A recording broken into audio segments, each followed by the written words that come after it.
When I was 18 years old, I graduated high school and I enlisted in the Marine Corps. I was an armorer and a machine gun combat instructor.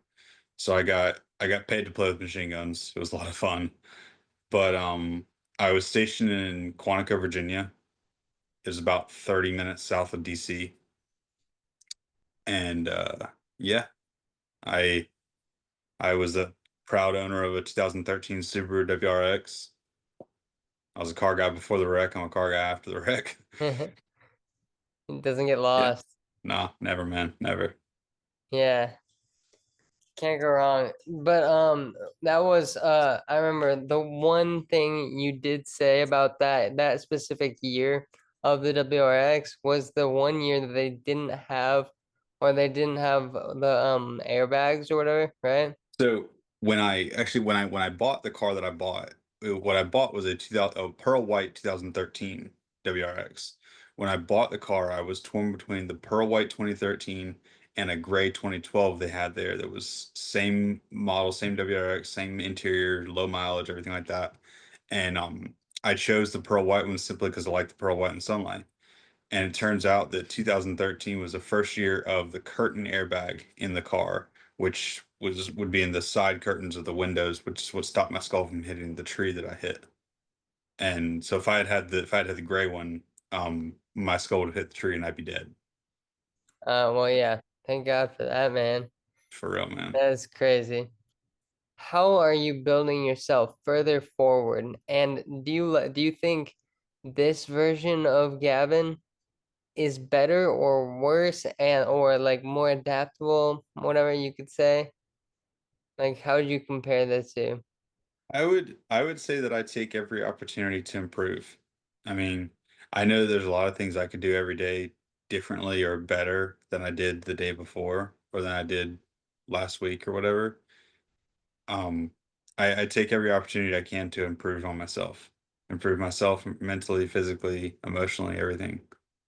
And I don't know, for a while prior to the wreck, I wasn't close with the Lord. I wasn't close with my family very much. I mean, well, I was, but I wasn't terribly close. But I mean, I'm much better now than I was before the wreck, you know?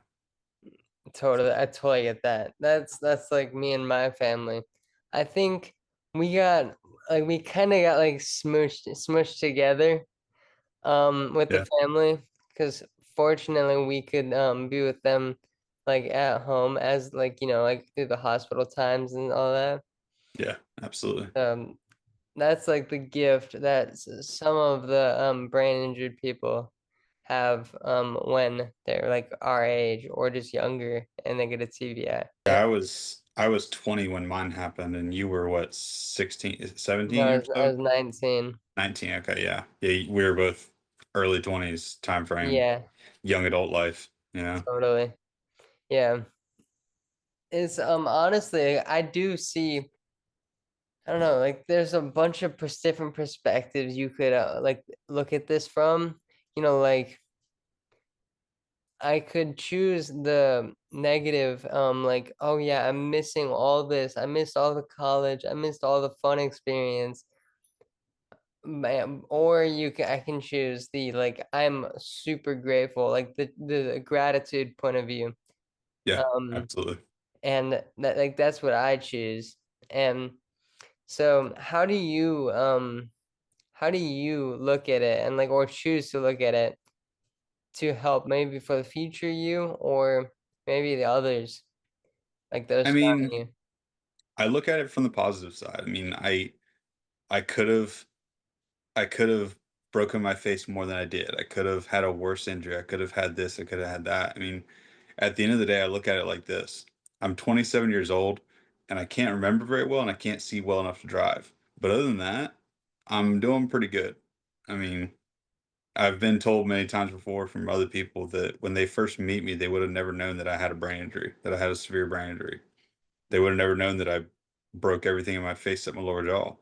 They would have never known that I'm a survivor just because I don't present myself as the guy that's got metal in his face or the guy that's got a brain injury or all that. Like I don't. I don't see the reason in, like, being discouraged by all this that, "Oh, I can't do this, I can't do that, I can't remember very well, I can't see very well, I can't this."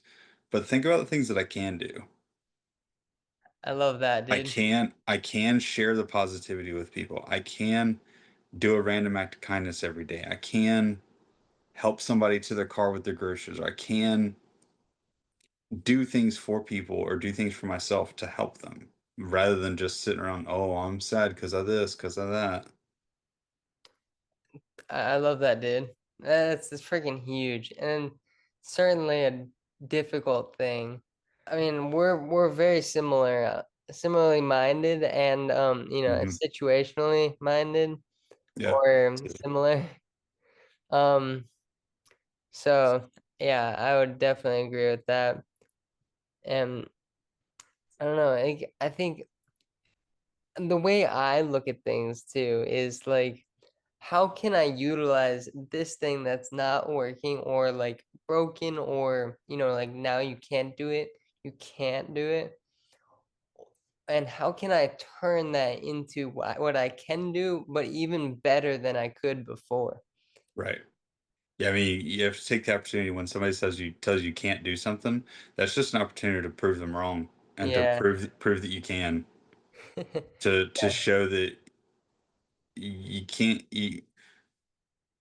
like you have to take the opportunity to show that you're not going to let somebody saying you can't do something or an injury saying you can't do something to prove who you are or to prove who you're not. I mean, 100%. I agree with that, dude. every TBI patient or every TBI survivor I've met has had a different story, but we all have the same root cause of brain injury, a severe brain injury. Yeah. And we can all look at it different ways. I mean, you could look at it all upset and sad, or you could look at it all, hey, it's okay. Every day a little better. Yep. Absolutely, dude. I mean, Yeah. I don't know. That's how I That see it. Speaking of every day a little better. Hmm. Um, you can shout out that, like, because I love that, you know? Yeah. So, while I was I'll give you a brief rundown of my story. I Yeah. was an inpatient between 8.5 months between three hospitals. So I was taken to University of Virginia Hospital first after my wreck. They did a partial splenectomy as soon as I got there, and then they did facial reconstruction surgery on day 7. They cut from ear to ear, peeled my face forward, peeled my head back. They put in 8 plates and 32 screws. And then the second hospital I was at was Portsmouth Naval Hospital, and I was there for 2 weeks. Then I was flown to Tampa to James A. Haley VA. They're a polytrauma VA. They specialize in brain and spinal cord injury there.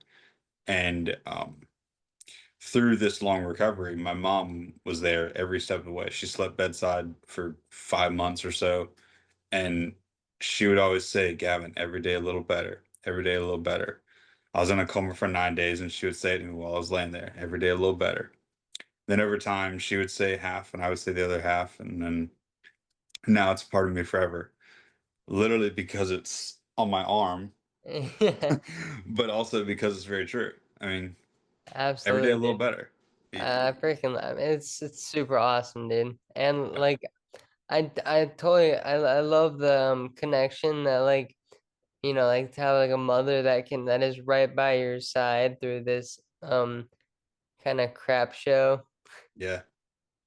Yeah, Um, my mom, she got a phone call at 12:09 midnight, August 1st, 2018, and they said, "Do you have a son?" She said, "I have three." They said, "Do you have a son who lives in Virginia?" She said, "Yeah, my son Gavin." And they said, "Well, he's been in a car wreck." And she thought, "Oh, I broke a leg or something like that." And then the third phone call was from a social worker saying, "How soon can you be here? We're trying to save your son's life." And they were getting verbal permission to do a partial splenectomy. And my parents got on the road about 3 or 4 in the morning and drove 14 hours to the hospital to see me laying there. And yeah. that's amazing. So, speaking of like the like the like reconstruction and stuff, Mhm. the facial reconstruction. Yeah, How does that affect you in like just like your like do you freaking go off like when like like those like in the airport things and stuff? Yeah. it's funny you say that. I don't actually. So Really? about a year after my wreck, my mom and I and my nephew flew to Pittsburgh to go snow skiing with some friends. And I walked through the TSA metal detector and I looked at the lady. I said, "Why didn't it beep at me?" And she said, "Was it supposed to?" And I said, "Well, I have metal holding eight plates and 32 screws holding my face together." And she said, "Is it titanium?" And I said, "Yes." She said, "That's why I didn't beep." Mm. So they're titanium plates and screws that I have, and titanium's not magnetic, so it doesn't beep Yeah. at all. So, Yeah. That's pretty sweet. And but yeah, titanium, it sounds like a cool metal, it is. if we're being It's honest. extremely hard and extremely lightweight, and it Yeah. doesn't rust. Yeah. Yeah. Well, yeah. That that is it'd be a weird world if like I don't know, like how I imagined like you would have some difficulties with like, entering some facilities or whatever Yeah, events, but it's really awesome that you don't. yeah. Luckily, I don't. Yeah. No issues at all. Who was the Gavin before the brain injury? And how does it translate to the Gavin after the brain injury? Both like perspective physically or if it yeah, your perspective, your physical, your body and stuff, or like your strategy for doing things, like how dramatically has that changed? Hmm. That's. I mean, I don't really remember how I was prior to the brain injury. Just my memory doesn't work very well at all. Um, I know I I cuss a lot less now because I don't, and I did then. um, I look the same as I did before the wreck. They did a good That's job. The unfortunate. surgery did a good job. They put me back together just the same as it took me apart. Yeah. Um, That's really awesome. Like yeah, that's because I feel like a majority of the time there is something that's like noticeable that will like yeah. stand out to people that don't know the injury. Well, I Also, mean, the only not that that matters, but yeah. The only it thing that does. I can think of on me physically that's like different is like my right pupil is huge. It's always dilated, and that's from the Mhm. brain injury. Yeah, And I have a trach scar right here. But I mean, other yeah, than that, and I have a scar when you get a fresh haircut, you can see the scar. But other than that, it's it's not. I don't look any different than I did before the wreck. I don't think. yeah. It's pretty awesome, dude. Yeah, It's like and it's huge. So, um, what would you say like your first advice you would give to somebody that just got brain injured, or say like imagine there's a brand new brain injury survivor, like their caregiver is showing them this podcast, so they're having they're like, oh yeah, they will be able to relate to you and you can relate to them, all that. So like what would you say to like um to that person that is a new brain injury survivor basically?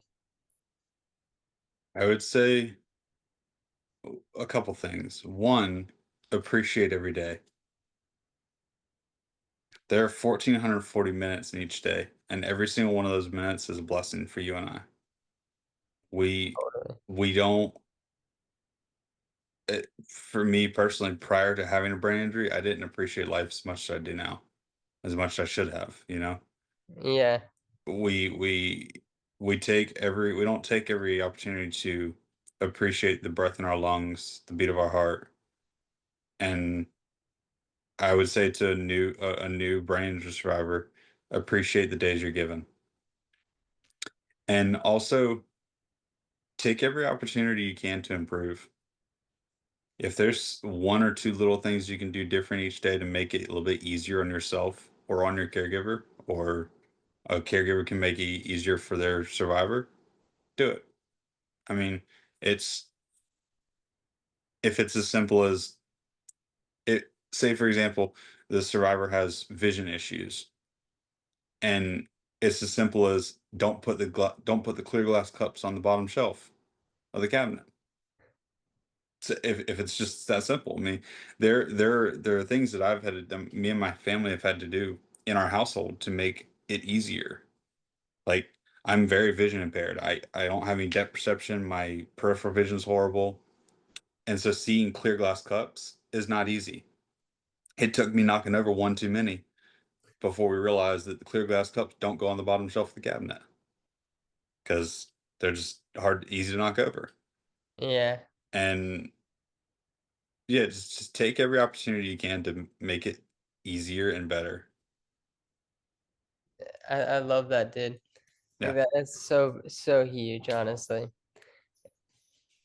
because Yeah. if it's just the little things like that, like post injury, I bought a label maker and we labeled everything in the pantry because I have trouble seeing stuff. So we labeled all the boxes in the pantry of what goes in what box.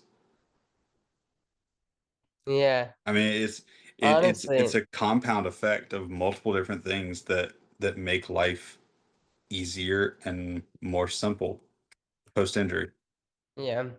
That's a big part too. I would agree with. Um, a little bit it's similar. Like your people around you that are fortunately caring for you and stuff, like your mother, Hmm. or maybe siblings or friends or anybody that's My helping. dad.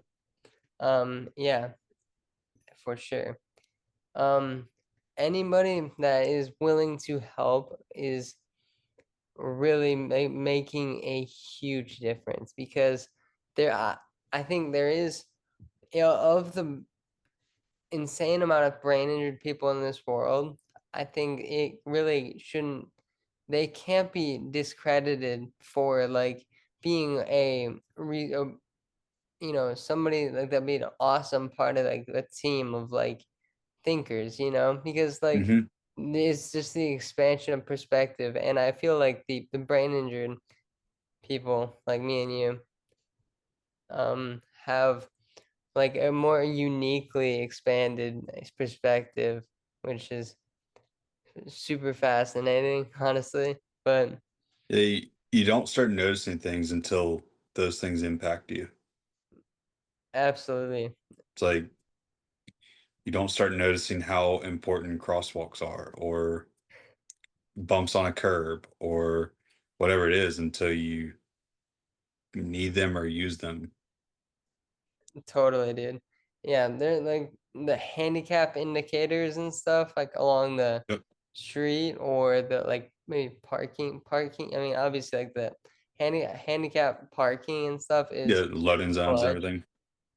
Yeah, like it's actually like it's such a big part of recovery and making it slightly just a little bit Yeah, easier for every day a the little life better. that is a lot a bit more difficult. Yeah, yeah, Yeah, absolutely. If there's just a few little things that can make it more simple, do it. totally. Yeah. So, um, when it comes to like your daily life and stuff, Hmm. how does this like the brain injury affect like your like do you still have you had to relearn? I'm assuming you have had to relearn how to do like all like the basics and stuff, and like making your lunch, which even that is like an extreme task.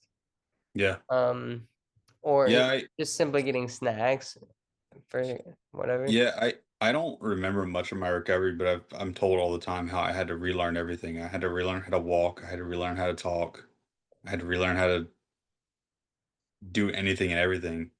It's like I've got a photo album on my phone of thousands of photos, recovery wise, photos and videos, and I've got a video of um my SLP and she's having me get a certain dollar amount in coins. And we got coins on the counter and everything. And And it I took me a wanna while. add, can you say what is an SLP though? Oh yes, of For course. those that don't know. An SLP is a speech language pathologist. So they're a therapist that help with speech, um, cognitive activities like your hand movements, everything like that. Talking, walking, all just simple stuff like that. Yeah, like the work life kind of stuff. Exactly. Yeah. Yeah. Yeah, So my thank you. my speech language pathology therapist, she was helping me, or where she was like doing therapy, and we were trying to I was trying to figure a certain amount of coins would make a certain amount of amount, and it took me forever to figure out how many coins it took to like make $1.25, and get those coins on the right in the right category or Mm, pile on the counter, and it's just crazy to look back at something like that and to think that was me 7 years ago, and here I am now. It's like, that's awesome though, honestly. yeah. I mean, So I'm 7 years and what's today's date? 7 years and 21 days post injury, that's pretty crazy. and here I am. Yeah, that's freaking awesome. Well, I'm really proud of you, bro. Thanks, man. I'm proud of you, Holden. But with the Thank whole you, dude. holding life together, that's awesome, dude. Thank you so much. This podcast thing that you're doing, it's really awesome. Yeah, it's to talk about the real TBI life, you know? Yeah, yeah, You know? dude. If I never had a TBI, I wouldn't know what TBI stood for. Yeah. I I mean, mean, people don't I know what it probably is wouldn't do. until they have somebody have it or they have it or something like that. Yeah, yeah. I mean, We don't realize in our daily activities how easy it is to damage our brain and yeah. how important your brain is. I mean, like my wreck that caused my injury, I was I didn't tell this on the podcast, but I was on a back road that I was unfamiliar with, and myself and my girlfriend were out for a drive, and um we were just on the drive, and we got rerouted onto a back road, and there was a hill, and after the hill was a right hand corner. No sign saying it was a corner, and no street lights. It was 10:30 at night and raining. And my Mm, car lost power. The last logged power was doing 42 miles an hour. So I could have been going 45 or so when I hit the tree. But whenever the hill and after the hill is the corner, slid, lost control, and I so this was my car, rest in and peace, WRX. for real, that's the tree I hit. Ah, man. It's like you don't think that just sliding into a tree would cause the damages it caused, but I this is what my parents walked in to find. Mm, I was in a coma for 9 days. I had a severe traumatic brain injury, ruptured my spleen, and I broke everything in my face at my lower jaw. So it's that- the wow. my mom says this sometimes, how when we're telling people a story that the plastic surgeon came into the room and they were asking her how broken is it, and she grabbed the top of my jaw and wiggled my whole face around. That's Wow. how broken it was. That's pretty terrible. Like, it, you don't think about it, but like it's got a picture of a scan in here, um like an x-ray scan. But I am showing the bone. so there, down across the top of my nose, my left eye socket, left cheek, and right cheek. This was so wild, dude. So literally everything in my face except my lower jaw was broken. Yeah, that's And wild, dude. but I mean, luckily I was taken to a great hospital. There was a trauma one center. They were able to do, like I said, the partial splenectomy. Well, funny, so with my spleen, so an average adult has 6 pints of blood in their body. When I got to the hospital, I needed 4.5. So I was a pint and a half of blood away from bleeding out. And every little thing with my story, my recovery, every little thing is lined up. Like the first responders that came to my wreck 9 months after the wreck, and I went up there, my mom and dad, and I met them, and they were telling me how their normal location where I met them at was 5.5 miles away from my accident site. However, at the time, their location was getting renovated, and they were at a temporary location at the airport, less than a mile drive. And if they had been at their normal location, they would have never made it in time. Mhm. And like I said earlier about the year car I was in, the curtain airbag, Yeah. and then the road. It was a low traveled road, about 8 or 9 houses, a landfill, and a veterinarian's office. At 10:30 at night, who's going to be going to those places? Well, it turns out a 17-year-old kid was on his way to house sit for somebody, and he saw the car, and he called the first responders. Heck yeah, dude. Have And you met it's just him? no, I talked to him on the phone about a year post injury, but I never met him. But um, so it was like I said, everything, every little thing lined up, like the car, the first responders, the hospital, the kid that called him, the it's like my girlfriend at the time, the girl that was in the car with me, she broke 3 ribs, and Mm, the first responders said that she was walking around dazed and confused at the accident site when she got there, or when they got there. mm.